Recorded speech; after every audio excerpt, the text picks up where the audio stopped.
हाय दोस्तों।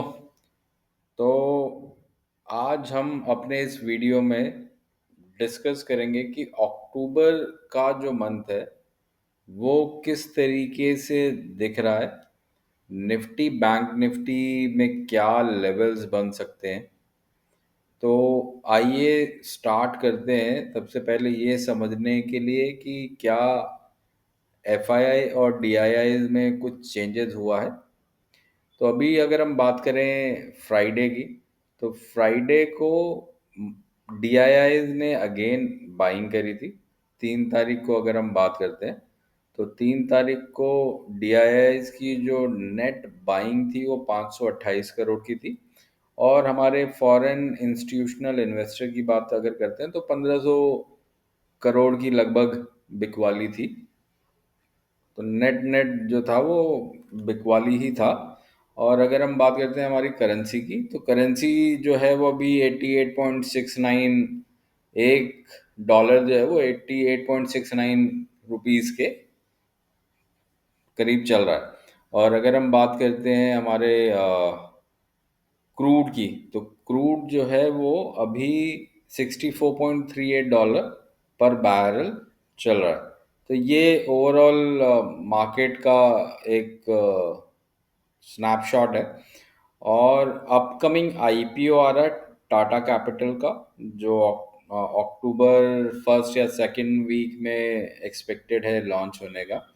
और इसके अलावा जो बीता हफ्ता था या बीता महीना था सितंबर, तो सितंबर में क्योंकि जीएसटी कट काफ़ी अच्छा गवर्नमेंट ने एक स्टेप लिया था, उसकी वजह से टू व्हीलर और फोर व्हीलर में काफ़ी अच्छा एक नंबर जो है वो सेल्स ग्रोथ मिला है। और अब अगर हम बात करते हैं कि हमारा इंडेक्स का क्या हाल था, तो निफ्टी जो था वो 57.95 पॉइंट चढ़कर 24,894 पे क्लोज हुआ। और वहीं पर अगर हम बैंक निफ्टी की बात करते हैं तो बैंक निफ्टी 240 पॉइंट चढ़ के 55,590 के करीब क्लोज हुआ। तो ये निफ्टी और बैंक निफ्टी में है। और अगर आप ये चार्ट देख रहे हैं, और क्योंकि आप ये चार्ट देख रहे हैं तो आप इन दो कैंडल को अगर आप देखते हैं तो बहुत ही स्ट्रॉन्ग कैंडल है।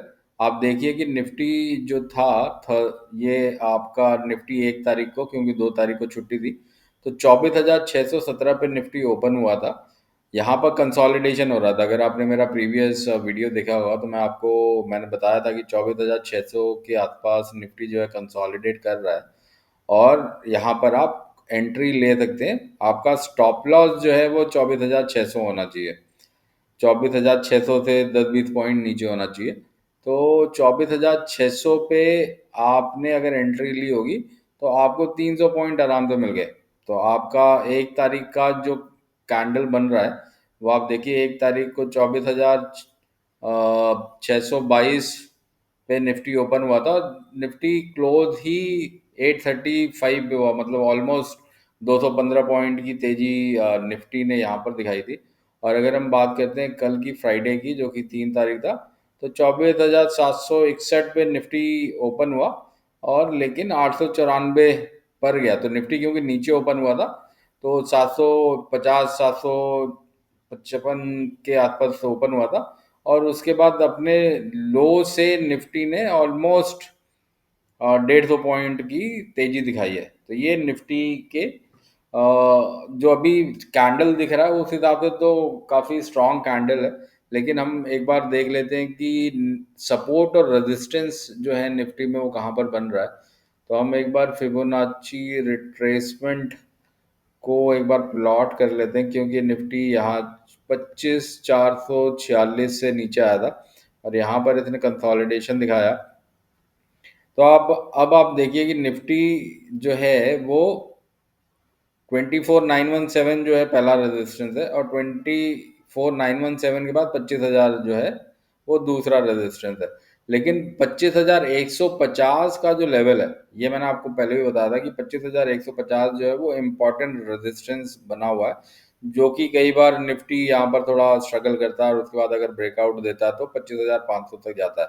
तो अगर आप यहाँ पर भी इस फिबोनाची रिट्रेसमेंट में भी देखें तो 25,150 110 जो है, ये जो है वो 61.8% का जो इम्पोर्टेंट लेवल है वो दिखा रहा है यहाँ पर। तो निफ्टी यहाँ से आपका जो फ्राइडे का क्लोज है 894, यानी 900 ही मान लीजिए, तो 900 से अभी 250 पॉइंट और ऊपर निफ्टी जा सकता है, लेकिन 150 के आसपास थोड़ा स्ट्रगल करेगा। लेकिन क्योंकि अक्टूबर का मंथ जो है वो थोड़ा फेस्टिवल मंथ है, जीएसटी कट हो चुका है, खरीदारी मार्केट में आएगी, तो हो सकता है कि निफ्टी यहाँ से एक स्ट्रॉन्ग मोमेंटम के साथ अप ट्रेंड में जाए। लेकिन अगर आप कोई भी ट्रेड लेते हैं तो निफ्टी में आपका स्टॉप लॉस जो है वो 24,600 होना चाहिए अभी फिलहाल।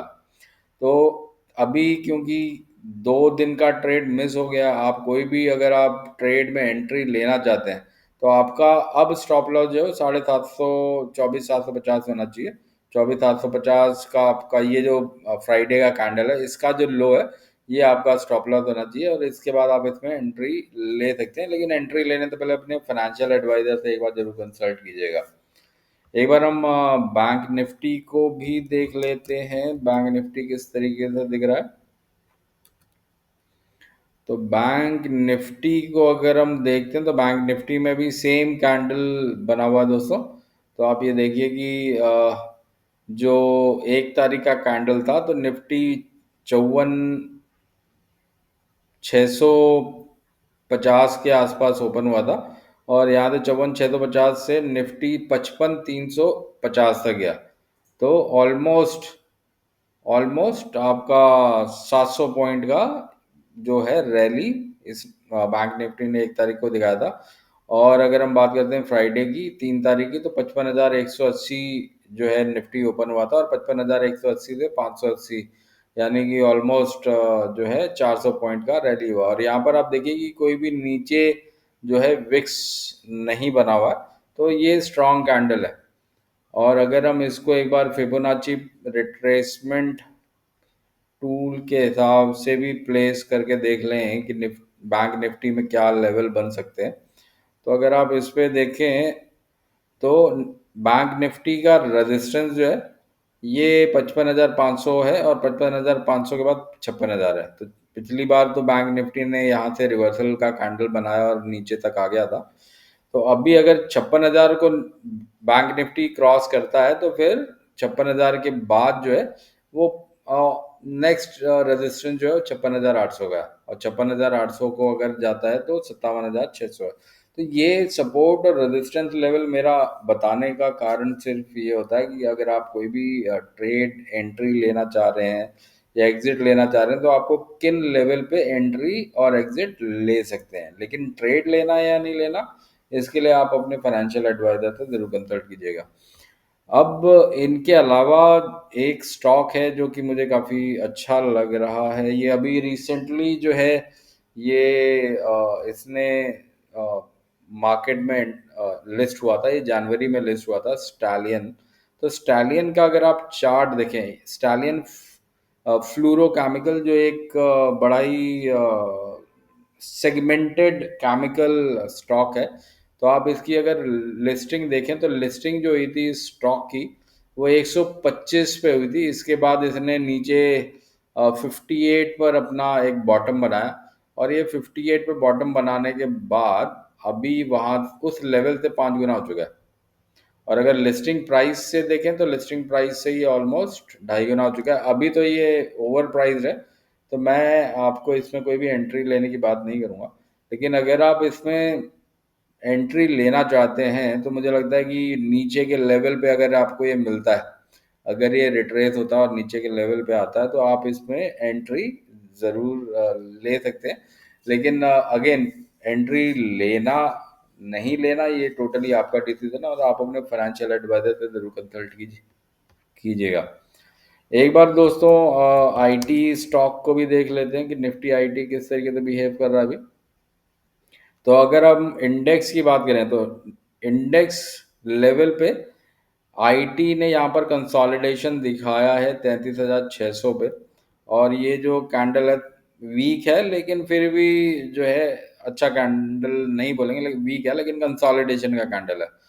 तो मैं आईटी में बार बार क्यों आता हूँ, क्योंकि आईटी एक बहुत ही बड़ी इंडस्ट्री है और यहाँ से हमें काफ़ी जॉब और काफ़ी ग्रोथ की एक्सपेक्टेशन होती है।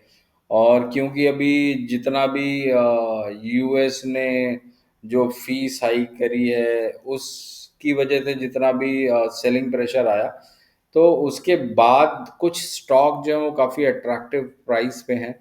और अगर कोई भी क्वालिटी स्टॉक आप एंट्री लेना चाहते हैं तो उसमें एक बार आप चेक कर सकते हैं कि एंट्री लेवल बन रहे हैं या नहीं बन रहे। अगर हम यहाँ पे टीसीएस की बात करते हैं दोबारा से, तो टीसीएस को आप देखिए 2886 पे ये अभी कंसोलिडेशन कर रहा है।